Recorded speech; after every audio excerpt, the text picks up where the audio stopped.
Welcome to news wise, मैं हूं आरिफा नूर। नाज़रीन, प्रोग्राम में आज सबसे पहले हम बात करेंगे मिडल ईस्ट पे। फ़लस्तीन और गज़ा का जो मसला है उस पर वक्तन फ़वक्तन बात होती रहती है कि तेज़ी से एक ऐसी सूरत हाल है जिसमें तेज़ी से तब्दीली आ रही है।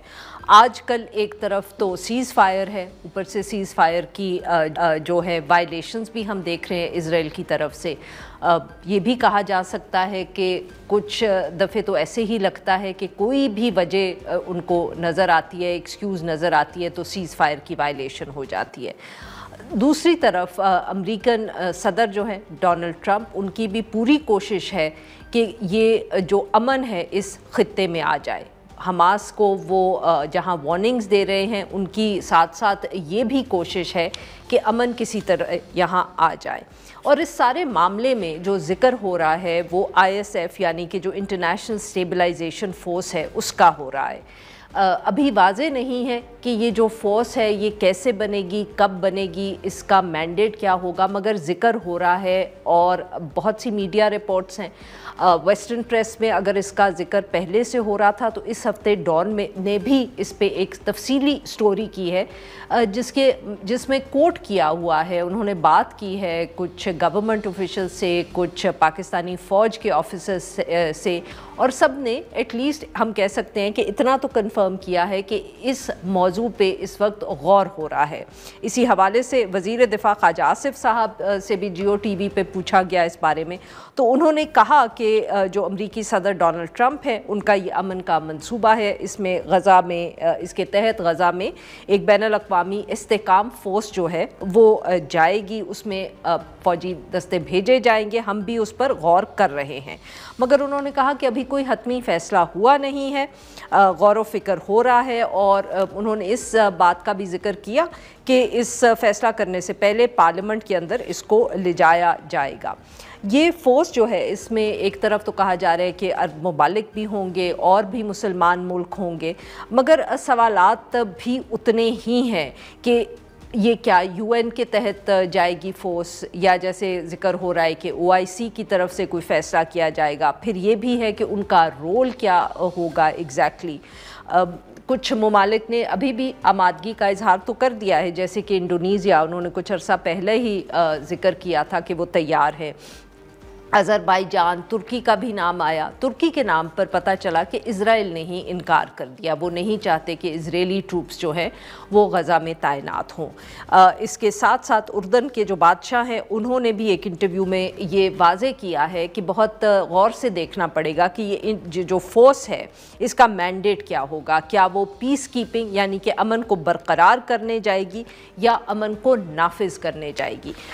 ये भी एक बहुत अहम नुक्ता है। इन सब इशूज़ पे बात करने के लिए आज हमारे साथ मौजूद हैं प्रोफेसर अदील मलिक साहब, ऑक्सफोर्ड यूनिवर्सिटी से वाबस्ता है और मिडल ईस्ट पे बहुत गहरी नज़र रखते हैं। Welcome to the show sir. Doctor Adeel साहब, ये अब ऑब्वियसली सर बात बहुत हो रही है, मीडिया रिपोर्ट्स अगर हम देखें तो लगता है कि ये अब फैसला तो हो गया है कि इस फोर्स को भेजना है, पर सवाल भी बहुत ज़्यादा है सर। कुछ लोगों का तो बल्कि ये ख्याल है कि जब तक इन सवालों के जवाब ना मिलें तो बहुत मुश्किल होगा।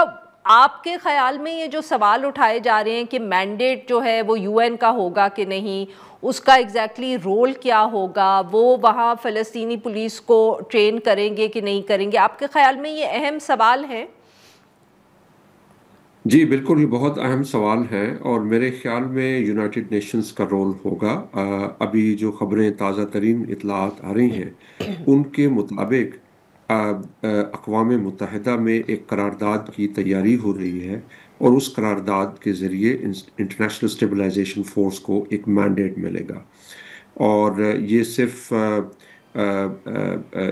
यानी इंटरनेशनल लेवल पे जो ममालिक हैं उनकी सिर्फ ये डिमांड नहीं है, बल्कि इजिप्ट ने भी, मिस्र ने ख़ास तौर पे कहा कि हमें UN का मैंडेट चाहिए।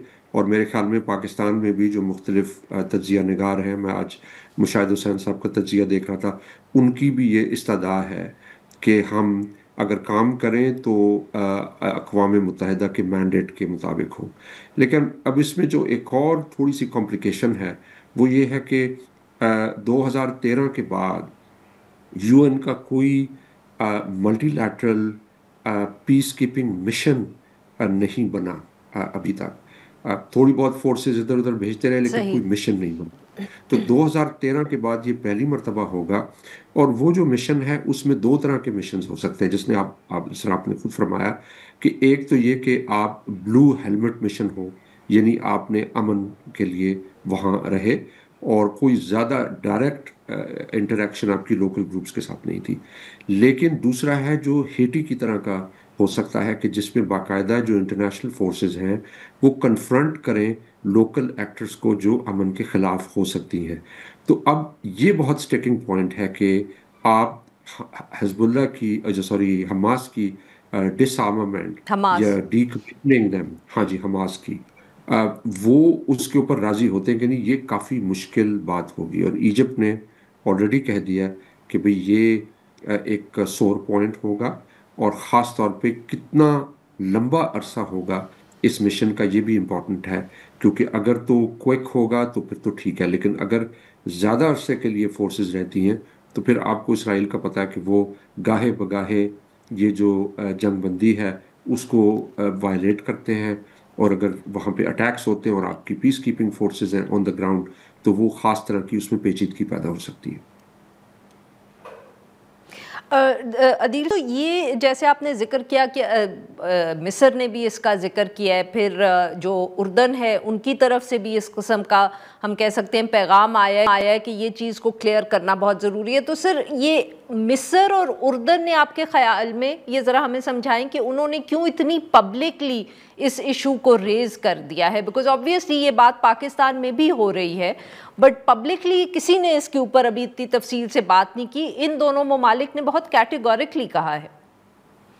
बहुत अहम नुक्ता आपने उठाया और इसका ताल्लुक मशरिक़ वस्ता की सियासत के साथ है, क्योंकि मिस्र भी और उर्दन भी बज़ाहिर अपोज करते हैं इसराइल को, लेकिन बैक चैनल उनकी सपोर्ट मिलती रहती है इसराइल को।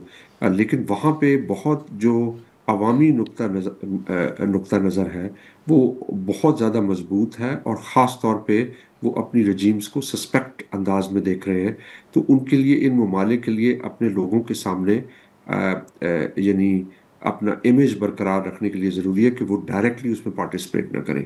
जहाँ तक उर्दन का ताल्लुक है वहाँ पे बहुत बड़ी फ़लस्तीनी आबादी है और एक डिवाइड है जिसको हम कहते हैं वेस्ट बैंकर्स और ईस्ट बैंकर्स की डिवाइड। लेकिन यानी जो वेस्ट बैंकर्स जो पैलेस्टीनियन रेफ्यूजीज थे और ईस्ट बैंकर्स जो लोकल ट्राइब्स हैं, तो उनके मुल्क के अंदर इतना एक नाजुक मामला है कि अगर ये देखा जाए कि उर्दन डायरेक्टली इसमें आ रहा है तो वो काफ़ी उसमें तशवीश हो सकती है। यही बात इजिप्ट में भी है, लेकिन इजिप्ट में थोड़ी सी कदरे ये जो पेचीदगी है ये कम है, लेकिन वहाँ पे भी अवामी सतह पर बड़ा एक बैलेंस रखना पड़ेगा। अब अगर आप इस पाकिस्तान पे आए तो ये पहली दफ़ा होगा कि हम इजरायली फ़लस्तीनी मसले में इतने डायरेक्टली एंगेज होंगे। तो इसको देखना पड़ेगा और यहाँ पे भी ज़ाहिर है अवामी जज्बात हैं वो फ़लस्तीन के साथ हैं। तो हमें हमारी हुकूमत को, हमारे मुक़्तदर हलकों को सोच समझ के फ़ैसला लेना पड़ेगा कि हम किसी तरह से एक पार्टिज़न ना लगें कि हम इजराइल की आमादगी के साथ इनकी सिक्योरिटी के लिए और डीकमीशन करके हमास के को उस तरीके से इसमें शामिल होंगे। तो अदील साहब, यहाँ फिर अगर मैं आपसे ये पूछूं कि क्या कोई चांस है कि यूएन में ही ये मूव जो है कामयाब ना हो सके? क्योंकि जैसे आपने खुद जिक्र किया, इस वक्त इजराइल की कोशिश तो ये है कि हमास की जो डिसआर्मामेंट है इस अगर हम कहना कि अगर प्लान का एक ये हिस्सा है तो वो चाहते हैं कि इस हिस्से में पहले अमल हो, जबकि ऑब्वियसली बाकी जो बहुत से ममालिक होंगे या जो लोग देख रहे होंगे उनकी दिलचस्पी इसमें ज़्यादा होगी कि वहाँ रिकन्स्ट्रक्शन का काम शुरू हो या जो इजरायली आर्मी है वो रिट्रीट करे। आर दीज इशूज़ जिसके ऊपर आपके ख्याल में यूएन में जाके ये मामला फंस सकता है? फंस सकता है बिल्कुल। इस वक्त एज वी स्पीक बहुत इंटेंस डेलिब्रेशंस हो रही हैं बैकग्राउंड में और यूरोप उसमें ख़ास रोल प्ले कर रहा है। US central command role play कर रही है in drafting a resolution for the UN. और उसमें जाहिर है कि इसराइल का ये इंटरेस्ट होगा कि यहाँ पे हमास मुकम्मल डीवेपनाइज हो जाए, उनसे हथियार ले लिए जाएं।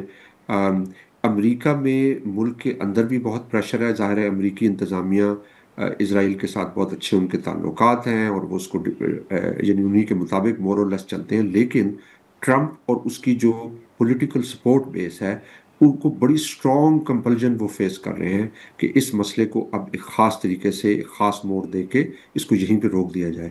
تو یہ اگلے آنے والے ہفتوں میں یہ چیزیں زیادہ کلیئرٹی سے آئیں گی. لیکن مجھے لگتا ہے کہ اگر یہ انٹرنیشنل اسٹیبلائزیشن فورس آتی ہے تو وہ یو این کا مینڈیٹ آئے گا, کیونکہ اس کے بغیر میرے خیال میں پاکستان کے لیے, ایجپٹ کے لیے, ایون آذربائیجان اور ترکی کے لیے اس میں جوائن کرنا بہت مشکل ہوگا. سر ویری کوئکلی ٹرکی کے اوپر تو اسرائیل نے پہلے ہی انکار کر دیا ہے. جی, اب اس سے آپ کو یہ پتہ چلتا ہے کہ اسرائیل جو ہے اس کی بھی آمادگی ہوگی کہ کون شامل ہو سکتا ہے کون نہیں ہو سکتا.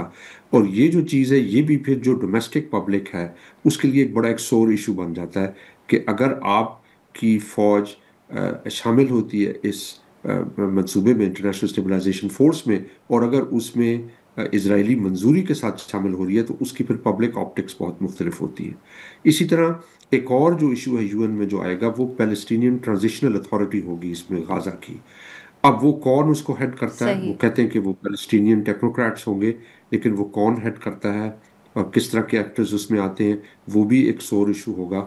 تو مجھے یہ لگتا ہے کہ یہ اگلے آنے والے ہفتوں میں ابھی پلے آؤٹ کرے گا, اور میرے خیال میں پاکستان کو اس موقع کا فائدہ اٹھا کے ملک کے اندر بھی تھوڑی سی ڈسکشن کرنی چاہیے پارلیمنٹ میں, عوامی لیول پہ, تاکہ یہ فیصلہ ایسا نہ لگے کہ چند لوگ یا چند انٹرسٹ گروپس اس کو یوز کریں. ہمارے لیے یہ اس لیے بھی بہت امپورٹنٹ ہے کہ ہسٹوریکلی پاکستان جس خطے میں ہے وہاں پہ ہماری جو فوج ہے برطانوی استعمار کے زمانے میں بھی اور بعد میں بھی عالمی جنگوں میں ایندھن کے طور پہ استعمال ہوتی رہی ہے, اور اس کے نتیجے میں ہمیں جیو پولیٹیکل رینٹس ملتے رہے. اب یہ چیز ہماری اشرافیہ کے لیے تو بہت اچھی ہے, لیکن ملک کی لانگ ٹرم سٹیبلٹی کے لیے بڑے غور سے اور تمام پہلوؤں کو دیکھ کے ایک کلیکٹیو وزڈم کے تحت یہ فیصلہ لینا چاہیے. بہت بہت شکریہ سر, آپ نے ہمیں وقت نکالا. ناظرین یہاں پہ لیتے ہیں ہم ایک چھوٹی سی بریک. جب ہم بریک سے واپس آئیں گے تو ہم بات کریں گے معیشت کے حوالے سے.